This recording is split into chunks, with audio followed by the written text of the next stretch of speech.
Hi, this is Melissa Vasquez with MPA 540. This week's presentation is titled Compensation and Employee Dissatisfaction.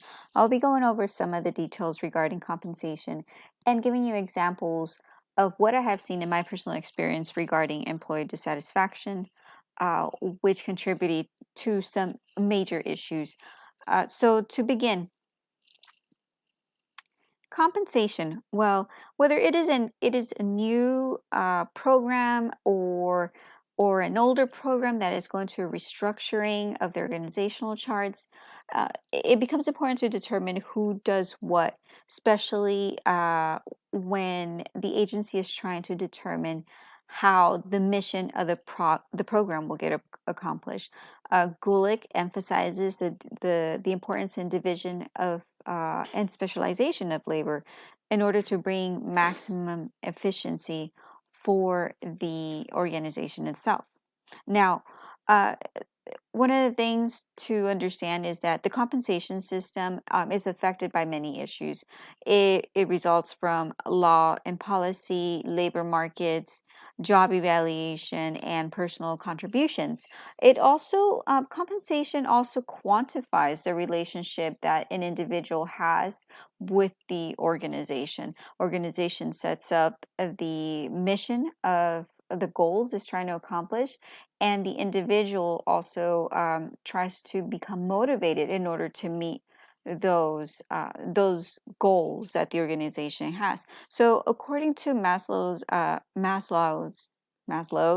theory of motivation, individuals who have been able to achieve lower levels such as security, shelter, and acceptance, eventually they can reach self-actualization, and this is where a member is able to give the most for themselves and as well for their community. They have been able to feel complete satisfaction. They have no other needs, and they can focus on bringing more to the table. Now, the level before that is self-esteem, and this is where compensation can actually affect it. So our textbook states that earnings in itself can affect a person, not just economically, but also socially and psychologically.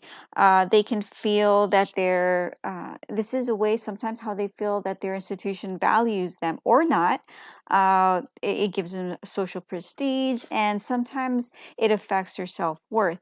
And how this affects it is that it creates discontent in the organization itself.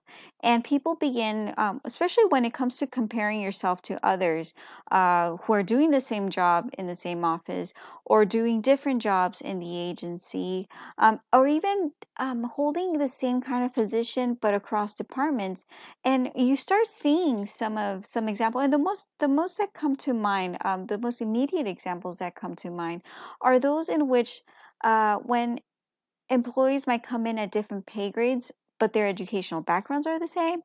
And even when, or even worse, when the job defines the same exact duties, but two different classifications are doing the job and they're doing it at a much different pay. This was the major example that I have seen in the past with the California Association of Professional Scientists, in which they brought about a lawsuit because there was inequity in the work between engineers and that of the supervising environmental scientists. So, as CAPS defines it, there was program erosion, and this was specifically in the Department of Water, the Water Board Department, and where these compensation cuts, they were starting to affect the scientists, and they were starting to look elsewhere. They weren't getting paid the same as the engineers, and and compared to their private sector counterparts, they were getting much less pay for the same kinds of jobs.